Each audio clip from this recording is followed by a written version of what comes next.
বাচ্চাকে যদি কোনো অপস্পর্শ হয়, কোনো নজর লেগে যায় বা অসুস্থ হয়ে যাচ্ছে, বাচ্চা সুস্থ হচ্ছে না, তখন তাকে পঞ্চগব্য দিয়ে স্নান করাতে হয়। খুব মন দিয়ে শুনবে, একদিন নয়, 2 দিন নয়, নিত্য পঞ্চগব্য দিয়ে স্নান করাতে হয়। এটার বিধি রয়েছে। 45 দিন পর্যন্ত স্নান করাতে হয়। আগে 7 দিন স্নান করিয়ে দেখতে হয়, তাতে যদি দেখে যে আরোগ্যতা লাভ হচ্ছে, আস্তে আস্তে সব ঠিক হয়ে যাচ্ছে, তাহলে তখন বন্ধ করে দেবে। তারপরে যদি দেখছো যে এখনো আরোগ্যতা লাভ হচ্ছে না, তখন 21 দিন স্নান করাবে। 21 দিনেও যদি লাভ না হয়, তখন 45 দিন পর্যন্ত এই প্রকার পঞ্চগব্য দিয়ে শিশুকে স্নান করানো উচিত। শিশুকে কেন, কোনো বয়োবৃদ্ধ বয়স্ক তাদেরকেও পঞ্চগব্য দিয়ে স্নান করানো যায়। কার যদি দেহে কোনো দোষ লেগে গেছে, তখন তাকে পঞ্চগব্য দিয়ে স্নান করিয়ে তার দেহ শুদ্ধ করানো হয় এবং পঞ্চগব্য পান করানো হয়। এটা নিয়ম। পঞ্চগব্য জানা আছে তো? হ্যাঁ, বলে দেবো একবার। পঞ্চগব্য কাকে বলে এটাও একবার ভালো করে জেনে নাও যারা জানে না। দধি, দুগ্ধ, ঘৃত, গোবর আর গোমূত্র। বুঝে গেছো? সব গাভীর, গরুর চলবে, কিন্তু মহিষের চলবে না, ছাগলের চলবে না।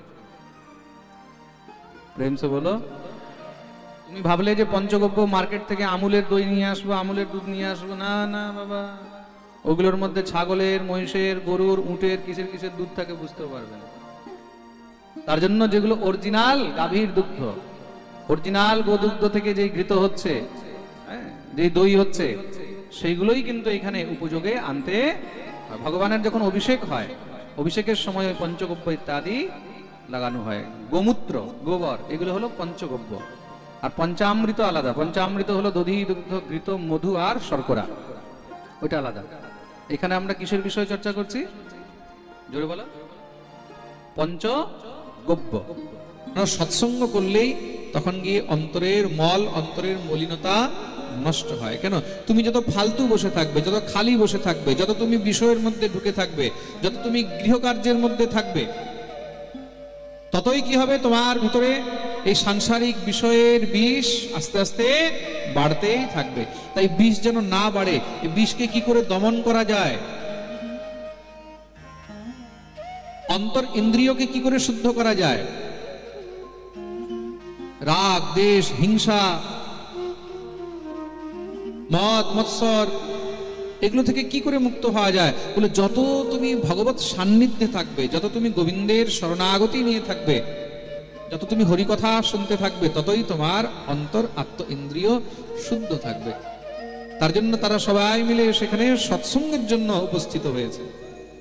আমরা সব বসে সৎসঙ্গ করব।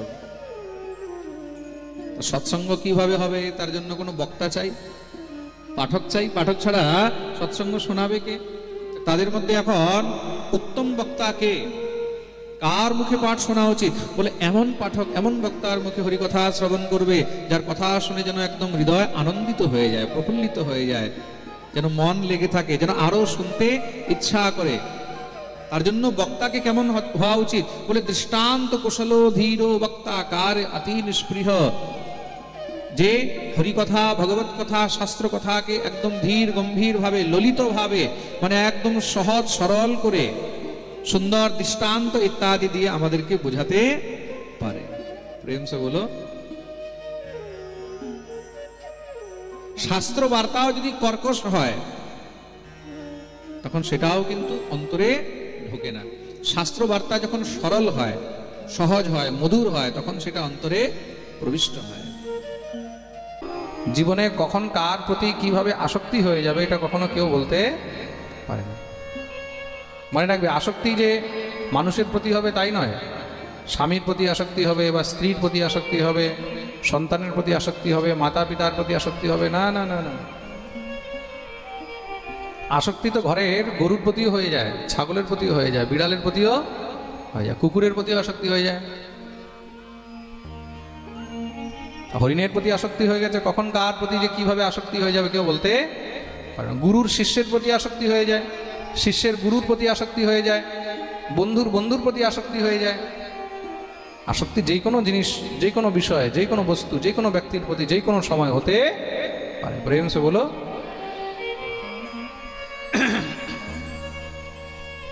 একদিন সেই হরিণের বাচ্চা খেলতে খেলতে মহারাজ হরিণের দলের সঙ্গে মিলে চলে গেছে। যখন ফিরে আসেনি, ভরতজি তো কান্নাকাটি আরম্ভ করে দিয়েছে, কে মেরে নিল, না কেউ ধরে নিয়ে চলে গেল। হরিণের চিন্তায় তিনি অন্ন জল সব ছেড়ে দিয়েছেন, হরিণ হরিণ হরিণ হরিণ চিন্তা করতে করতে নিজের দেহ ত্যাগ করে দিলেন। অন্তে মতি সো গতি, হরিণের চিন্তন করতে করতে দেহ ত্যাগ করার কারণে হরিণের জনিতে গিয়ে জন্ম গ্রহণ করলেন।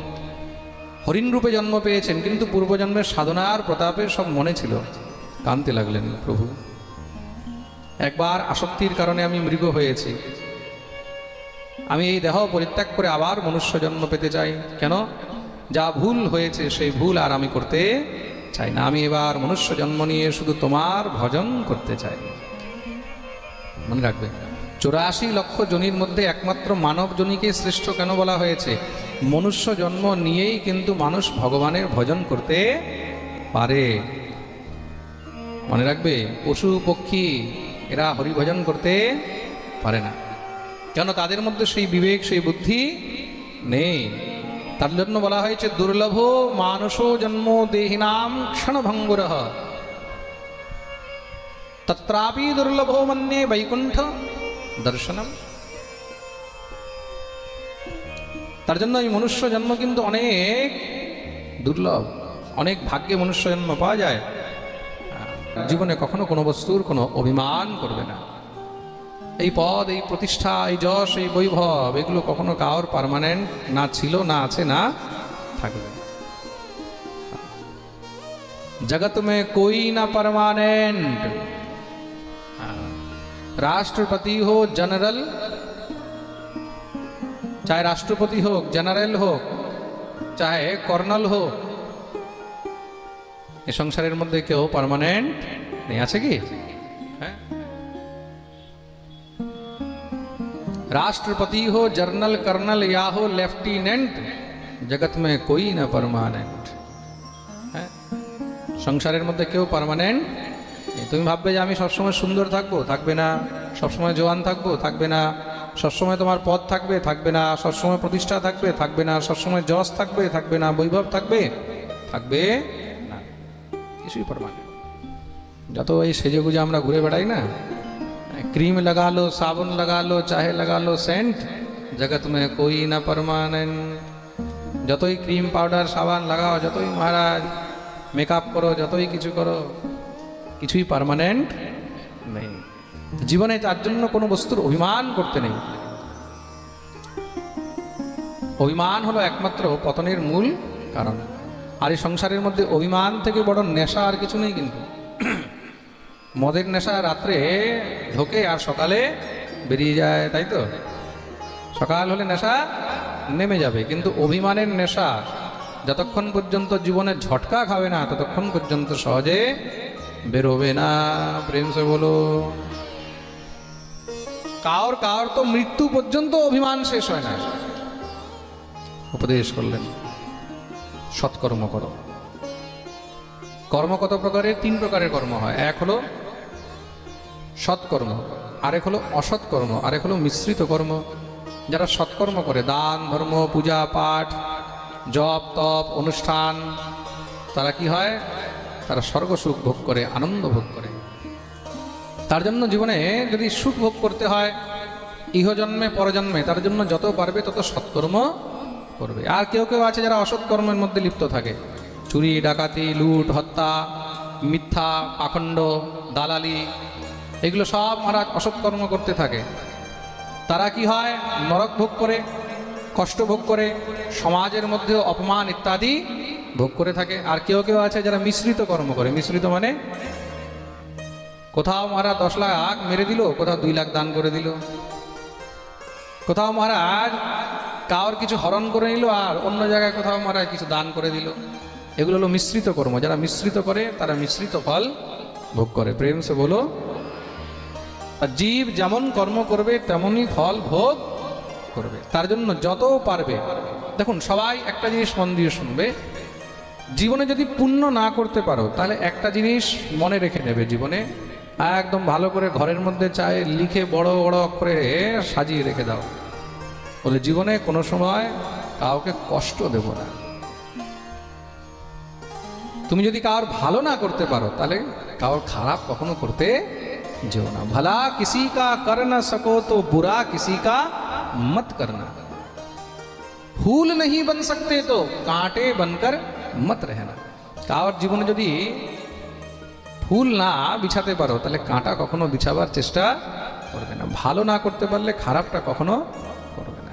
পুণ্য না করো কোনো অসুবিধা নেই, কিন্তু পাপ করারও চেষ্টা করবে না। প্রেম সে বলো। তার জন্য যত পারবে তত সৎকর্ম করবে।